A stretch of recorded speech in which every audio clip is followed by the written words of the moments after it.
Have you got More Than car insurance behind you? More Than, sponsors of Fifth Gear.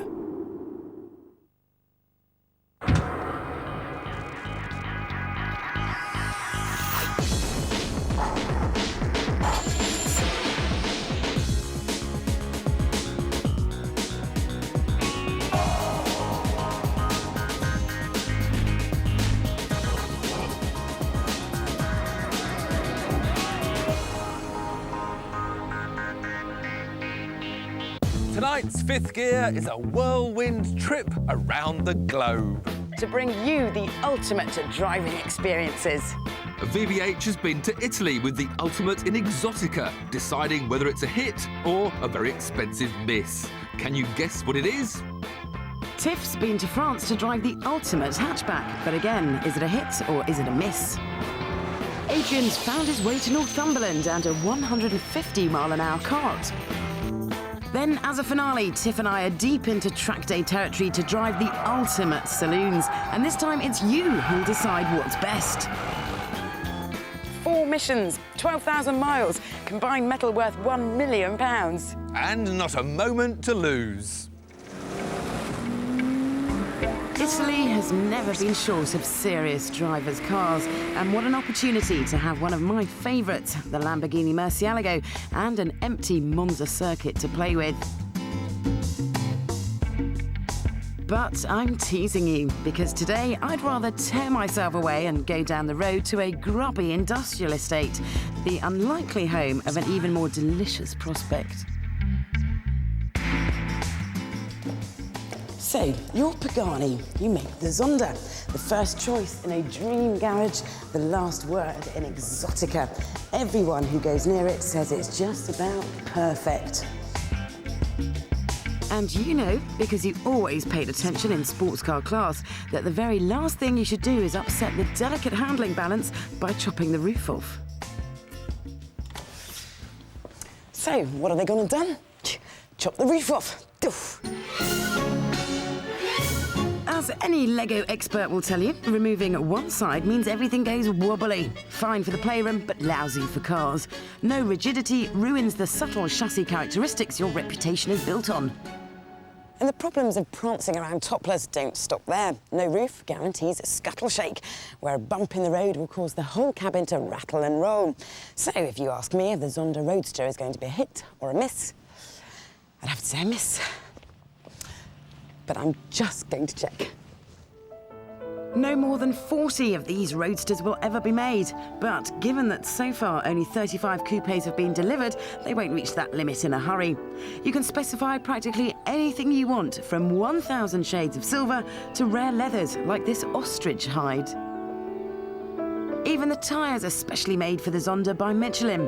The finish everywhere is exquisite. Just drink in the details.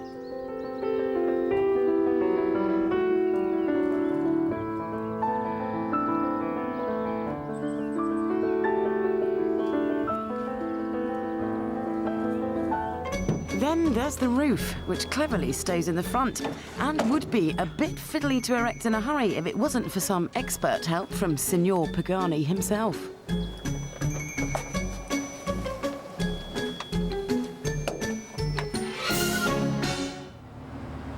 This is the first Roadster to be built and has been bought by a German who made his fortune in pneumatic valves.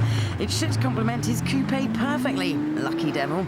Pagani kindly said we could have a go as long as I didn't do Tiff style driving. Spoil sports. Still, Tiff style driving or not, I was going to head for the open road as quickly as possible. Most Zonda torque revolves around its 7.3-litre V12 and 220 miles an hour top speed, but no one ever mentions quite what a pussycat it is to cruise around in. Purring round sleepy Italian villages puts thoughts of hits and misses to the back of your mind. This is definitely one of life's treats, so I'd better try and share the experience as best I can. Well, the clutch is heavy, but it's not really a problem. The gear change is mechanical but well oiled. The steering wheel is chunky, but it's got a remarkably delicate feel to it. And the brakes are heavy bits of kit. It feels as though you're putting your foot directly onto the discs. The seats are designed to the owner's unique body, so they will fit in all the right places. The dimensions, though, of the car, it is very wide and very long, and it's quite difficult to get used to. These door mirror antennae give a beautiful view at the rear. And up front, well, everyone just gets out of your way. As this man in a green van is proving by crossing the white line. Then, of course, there's a noise, which, well, goes like this.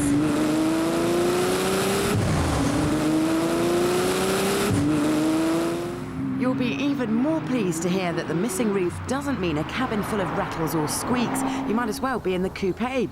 I can't tell you if the handling on the limit is affected. I was merely running the car in, but I can tell you it felt composed, sorted and rock solid. The chassis and body are so stiff anyway that losing the roof is not a problem. It's all down to the precision of the boys back at the factory. Their carbon work is second to none, and so impressive, one Sicilian customer bought them all a $1,000 dinner as an extra special thank you. The Pagani Roadster will cost you €481,500 plus local taxes, which means if you sign today, £382,961 sterling. If you've got that kind of money lying around, I suggest you scoop it up and buy one. Then feel free to marry me. Zonda Roadster, hit or miss. I was a little worried, but on a warm Sunday in Italy, it can only be a definite hit. Right, from Italy to France, to find out if a promise has finally turned into a reality.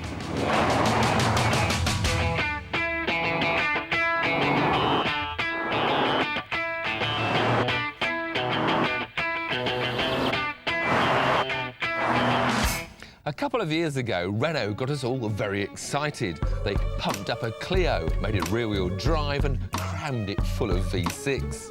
While most journalists were happy enough with the mid-engine concept and outrageous wide body, they belittled its 230 horsepower that could only drag it to 60 in 6.4 seconds.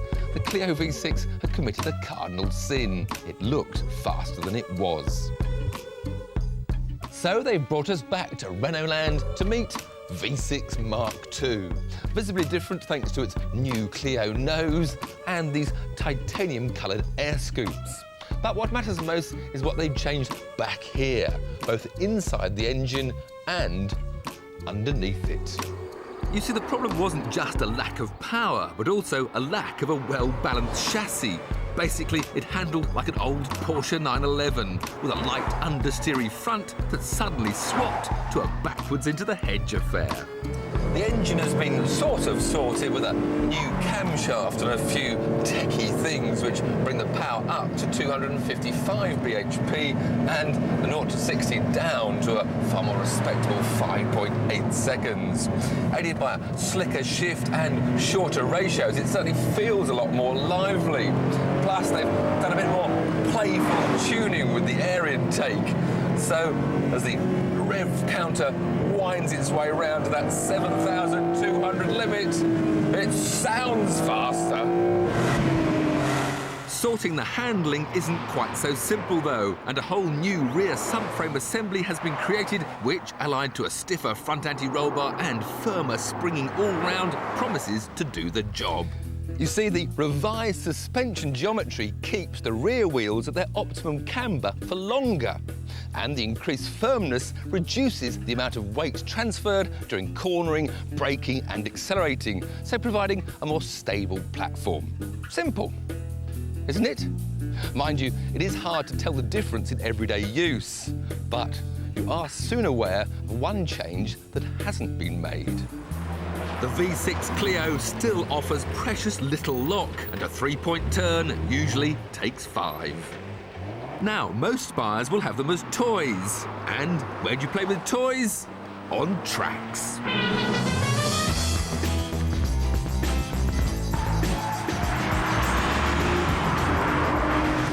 unfortunately, the racetrack supplied by Renault, the Circuit du Albi, is either very fast or very slow, thanks to some strategically placed chicanes. And neither is really ideal to put this car to the test.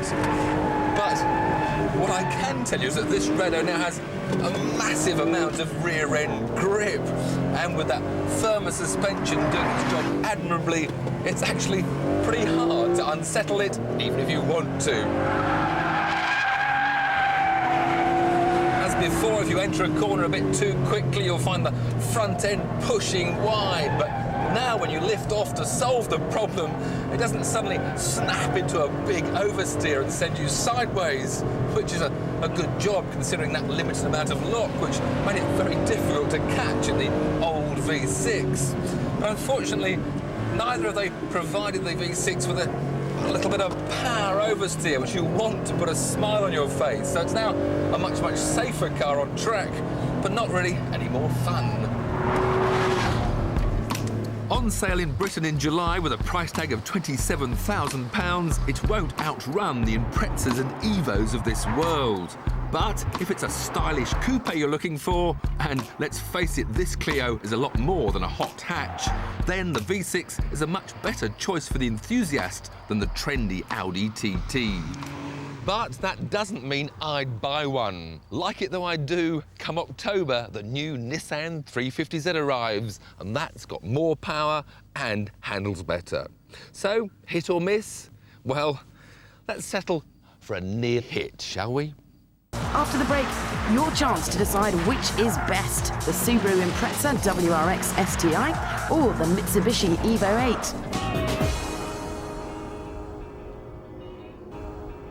Ah, the jet engine. Sir Frank Whittle's finest invention, and perfect for what it was designed for, getting an aeroplane into the air. But two engineers from Yorkshire have decided to do something you wouldn't dare think possible.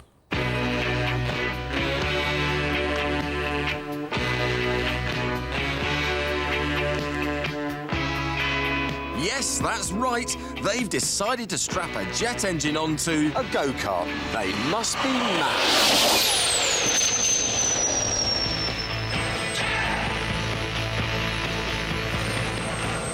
The two engineers in question are Chai Wright and Henry Donald, a pair of likely lads from Hebden Bridge with an imaginative taste in toys. Well, the reason we put this thing together was at first it was just really a laugh. That's, you know, it's as straightforward as that. We've been already messing with other karts, motorcycle engines, what have you, quite fast, good fun. And this engine came along and we thought, well, we just got to try it. The engine originally came from a Phantom. It was a starter motor for a Phantom jet. And that's not all. This engine was actually used on the land speed record-breaking Thrust SSC, one of a pair bought at auction for £1,000. And the military origins meant the workshop manuals were covered by the Official Secrets Act. We've actually tried to keep as much of the standard kart chassis, the brakes, steering and everything is pure kart. To keep it, you know, as a standard kart, so it can go for a record. And setting a new world record is exactly what we're going to do today, with an official timekeeper to record the speed. Now it's about to start up, here are a few facts. It runs on kerosene just like an aeroplane and does 1 mile to the gallon. Power may not sound much at 100 bhp, but it doesn't weigh anything, so the power-to-weight ratio is phenomenal. The engine drives a drive chain which turns the wheels, rather than being powered by thrust. It's got an afterburner, mainly for looks, and it's very, very loud. But what you want to know is, how fast is it? Well, let's find out.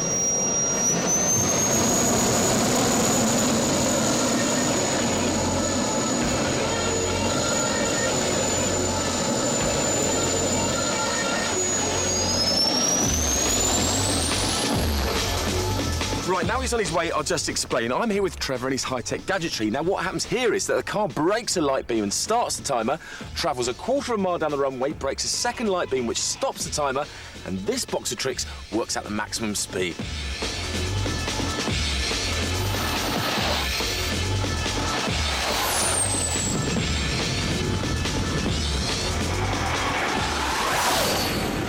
£143.7 miles an hour. Congratulations, boys, you're now officially the owners of the fastest gas-powered turbine go-kart in the world. But setting a world record has meant running the engine on the limit at least 2,000 degrees centigrade. For a moment, they thought they'd blown it. But in the end, relief. The only damage was sizzling paintwork. These boys love their engines, and they're not going to stop at this kart. They plan to build a whole variety of jet cars, with engines up to 1,600 bhp, so they can take passengers along and demonstrate the thrill of jet power. I've got a feeling we'll be seeing more of Chai and Henry's record-breaking creations. We've been bringing you some extreme driving experiences from around the world. You've seen a £380,000 Zonda Roadster strolling round Italy. You've seen a V6 Clio roaring round France. But now, fight fans, we're back home. The only place in the world you'll see these two squaring up to each other. The Type UK Subaru Impreza STi and the Mitsubishi Evo VIII. They're the latest in the line from these arch rivals, each with their own new set of tiny developments to try to outsmart the other. But this time there's one major development too, a price cut. Both cars are about £3,000 cheaper than their predecessors, which is like having a year's worth of tyres, insurance and fuel for free. But are they hits or are they misses? We'll thoroughly spank each car and at the end ask you to ring a number to vote for your favourite. And if you answer a simple question, you can have the chance of a driving day with a victorious car. Let the campaigning begin. Styling first. Now, these are not handsome cars. They are not a deft flick of a designer's pen. Let's face it, they're ugly. But because they're plastered in designer labels, they send out all the right signals. Which would you rather look at on your driveway? You can spot the Evo VIII by this new carbon fibre spoiler, techie lights and 17-inch alloys, and come up the front, hurry up, a sharper nose. It's a cleaner, simpler-looking Evo. The Impreza, meanwhile, has beefed up. They've muscled out the wings, changed the power bulge for a post box, and replaced those ridiculously ugly front headlamps with slightly less ugly ones. The Impreza's interior is very good, though, from the racy pedals to clear dials and a generally solid feel, while the Evo is a much more drab affair, boring pedals, cramped instruments and trim that's just too easy to pull apart. But then the most important bit is under here. This is the top-of-the-range FQ300. It's basically a standard Evo VIII with more power added after registration to sidestep emissions regulations. This is the top-of-the-range STi PPP, or ProDrive Performance Pack, which again adds more power after registration to sidestep those regulations.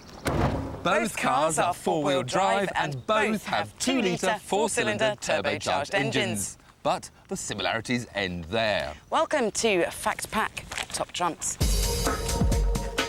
Power. 301. You? 301. Torque. 299. 300. Yes! By one! I beat you by one. 0 to 60. 4.6 seconds. You? It only says 0 to 62 and it says 4.9 seconds estimate. So I'd call that a draw. MPG. Doesn't matter. Oh, no, you're right. Top speed, though. It says here in excess of 155.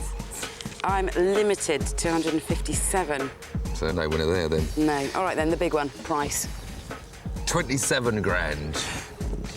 29. So that'll be an extra £2,000 for me to play with. Which you will spend on me, because you love me. If you could beat me and my Impreza first.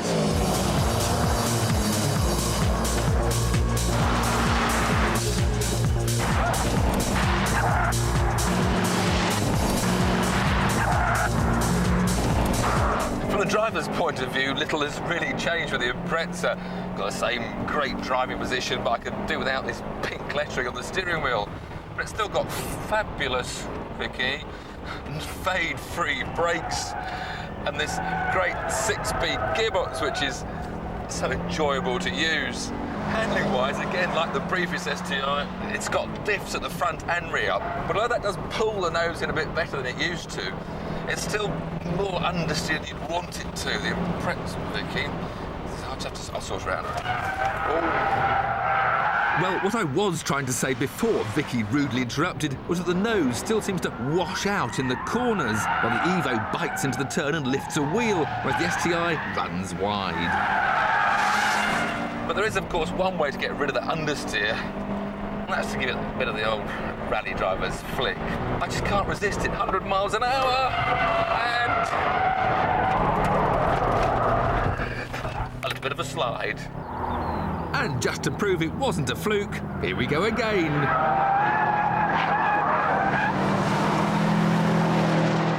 Right, my turn, and the Evo. This new 6-speed gearbox isn't quite to my liking. You don't really know where you are with it, and when you need to change down quickly when we're coming into this corner, you're not quite sure if it's gone into gear or not, and the brakes, which are a bit wooden to start with, heat up when you've done a couple of laps and just sort of fade away, really. Luckily, though, the handling more than makes up for it, thanks to some rather clever differential technology. This car has got super active yaw control and an active centre diff, which means, basically, it can do this. Tail-happy cornering thanks to computers that split the torque between the rear wheels to minimise understeer. Grab it by the scruff of the neck and it's opposite lock for fun.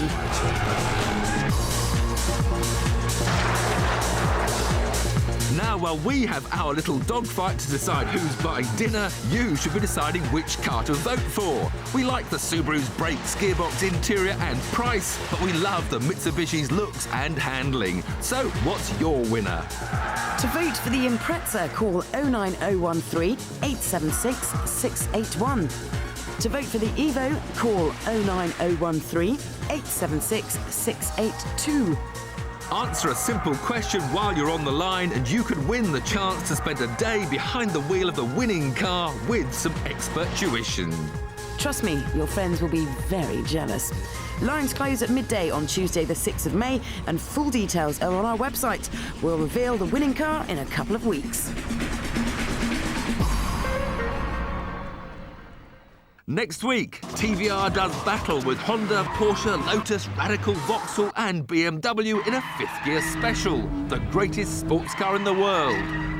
And coming soon, 5th gear goes Matrix mad. Here we go.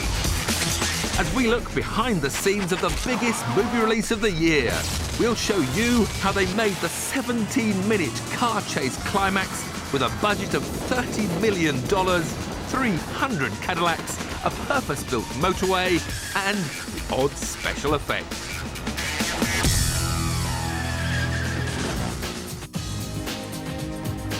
And don't forget, for further information on the items in tonight's 5th gear, including competitions, just log on at 5.tv/5th gear. Coming up next, Mel Gibson is a lone warrior in a bleak future world in our movie Mad Max Beyond Thunderdome. Coming up next.